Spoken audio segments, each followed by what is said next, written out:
উত্তর দেয় যে না, আমরা ক্ষমতা আসলে নারী পুরুষ কাদের সঙ্গে কাঁধ মিলাইয়া হাটে ঘাটে মাঠে ময়দানে কৃষি কাজে কলকারখানায় অফিস আদালতে সব জায়গায় দেশ এবং জাতির উন্নয়নের জন্য ঝাঁপায়া পড়বে।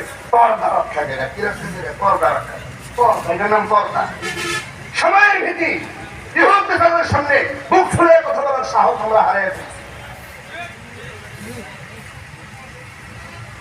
গান দেখতে না, তারা গান গেয়ে গেছেন। গান হারাম না হারাম? গান হারাম না হারাম? হারাম জিনিস আবার ইসলামে হয়তো আমাকে জবাব দেন। ইসলামে কি চিত্ত বিনোদন মনোরঞ্জন এই জিনিসটা আছে? চিত্ত বিনোদন আর মনোরঞ্জন হলো খাহিশ পুরস্তি। কোরআন হাদিস তো খাহিশের বিরুদ্ধে কথা বলে, খাহিশের অর্থাৎকে দমন করে কথা বলে। কিন্তু আমরা কি বলি যে হালাল মনোরঞ্জন, হালাল মানে খাহিশ করে, হালাল মানে খাহিশ করে কি আছে? ইসলামে তো কোনো গান নাই। এখন আমরা ইসলামী গান, ইসলামী সিনেমা, ইসলামী নাটক, ইসলামী নিশাপত্র উপন্যাস সব ইসলামে মানে।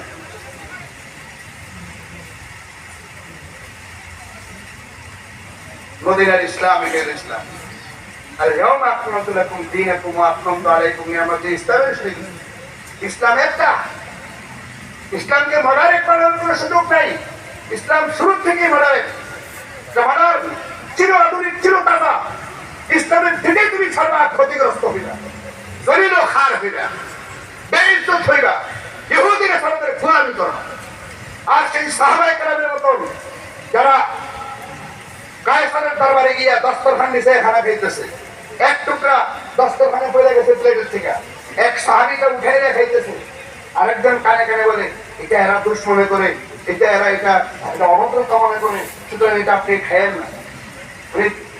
জোরে বলিষ্ঠ করতে বললেন আত্রুকু সুন্নাত নবিয়িনা মুহাম্মদ সাল্লাল্লাহু আলাইহি ওয়াসাল্লাম বিহাউলাই হুমাকা, এই বেকুবদের নিয়মকে আমি নবী মুহাম্মদের আদর্শকে আমি বিসর্জন দেব, কখন আমি দিতে পারি? সেই ঈমান আমাদের নাই। আজকের ইসলামী সম্মেলন থেকে আমাদের সেই ঈমানকে মজবুত করা, পরিপূর্ণ ইসলামকে মানুষের সামনে পেশ করা, নিজের জিন্দেগিতে বাস্তবায়ন করা, আল্লাহর জমিনে আমাদের ইসলাম কায়েম, তার নিজের শরীরের মধ্যে ইসলাম কায়েম করা, নিজের জিন্দেগির মধ্যে পরিপূর্ণ ইসলাম কায়েম করা, এই দাওয়াত আমি দিলাম। ইয়া আইয়ুহাল্লাযীনা আমানু দুখুলু ফিস-সিলমি কাফা ওয়া লা তাত্তাবিউ খুতুওয়াতিশ শাইতান ইন্নাহু লাকুম আদুউম মুবিন। ইসলামের সব মানো, আর কিছু মানবে না, এটা শয়তানের ইত্তেবা, খাহিশ পুরস্তি।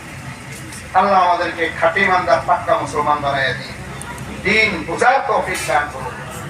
বিভ্রান্তকারীদের বিভ্রান্তি থেকে আল্লাহ হেফাজত করুন, ইসলামের উদারতার অপব্যাখ্যা থেকে আল্লাহ আমাদেরকে হেফাজত করুন। আসসালামু আলাইকুম।